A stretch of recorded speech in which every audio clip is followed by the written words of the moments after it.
Passion fruit കൊണ്ട് അടിപൊളി squash ഉണ്ടാക്കിയാലോ. അപ്പോൾ അതിനുവേണ്ടി ഞാൻ കുറച്ച് പാഷൻ ഫ്രൂട്ട് ഇവിടെ എടുത്തിട്ടുണ്ട് കേട്ടോ. ഇത് ചെറുതായി ഇങ്ങനെ ഉണങ്ങി തുടങ്ങി. അപ്പം ഞാൻ വിചാരിച്ചു സ്ക്വാഷ് ഉണ്ടാക്കി വെക്കുക അതുകൊണ്ടെന്ന്. അപ്പോൾ ഇത് രണ്ടായി മുറിച്ചിട്ട് നമുക്ക് അതിലത്തെ ഫ്ലഷൊക്കെ എടുത്ത് മാറ്റാം കേട്ടോ. ഇതേപോലെ എല്ലാ പാഷൻ ഫ്രൂട്ടിൻ്റെയും ഫ്ലഷ് എടുക്കാം നമുക്ക്.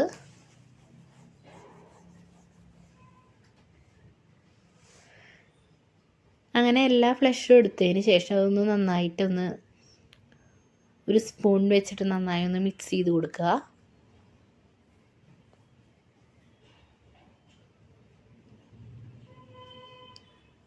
അത് നന്നായി മിക്സ് ആക്കിയിട്ട് നമുക്കവിടെ വെക്കാം. ഇനി നമുക്കത് സ്ക്വാഷ് ഉണ്ടാക്കാനായിട്ട് നോക്കാം. അപ്പം അതിന് വേണ്ടി ഞാനൊരു പാൻ എടുത്ത് വെച്ചിട്ടുണ്ട്.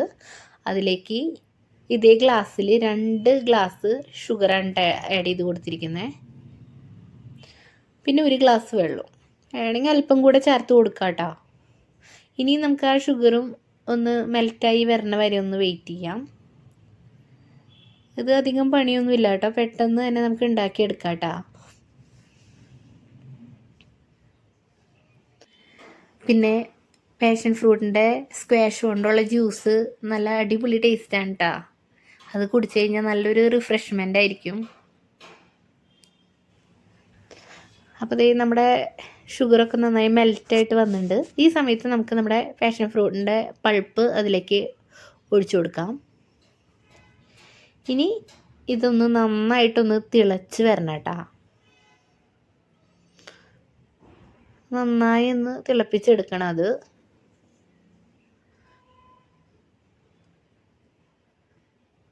ഈ സമയത്ത് മധുരമൊക്കെ കറക്റ്റാണോ എന്ന് നമുക്ക് ചെക്ക് ചെയ്ത് നോക്കാം. കുറവാണെങ്കിൽ കുറച്ചും കൂടെ ഷുഗർ ആഡ് ചെയ്ത് കൊടുക്കാം കേട്ടോ. അല്പം ഉപ്പും കൂടെ നമുക്ക് ഇതിൽ ഇട്ട് കൊടുക്കാം. അങ്ങനെ നമ്മുടെ പാഷൻ ഫ്രൂട്ടിൻ്റെ സ്ക്വാഷ് ഇവിടെ നന്നായി തിളച്ച് വരുന്നുണ്ട് കേട്ടോ. കുറച്ച് നേരം ഒന്ന് തിളപ്പിക്കണം. ഒരു 5-10 മിനിറ്റ് തിളച്ചതിന് ശേഷം നമുക്ക് ഫ്ലെയിം ഓഫ് ചെയ്യാം കേട്ടോ.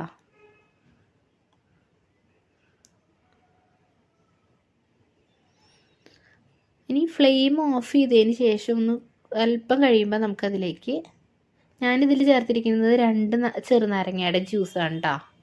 അത് എപ്പോഴും ഫ്ലെയിം ഓഫ് ചെയ്തതിന് ശേഷം മാത്രമേ ചേർത്ത് കൊടുക്കാൻ പാടുള്ളൂ.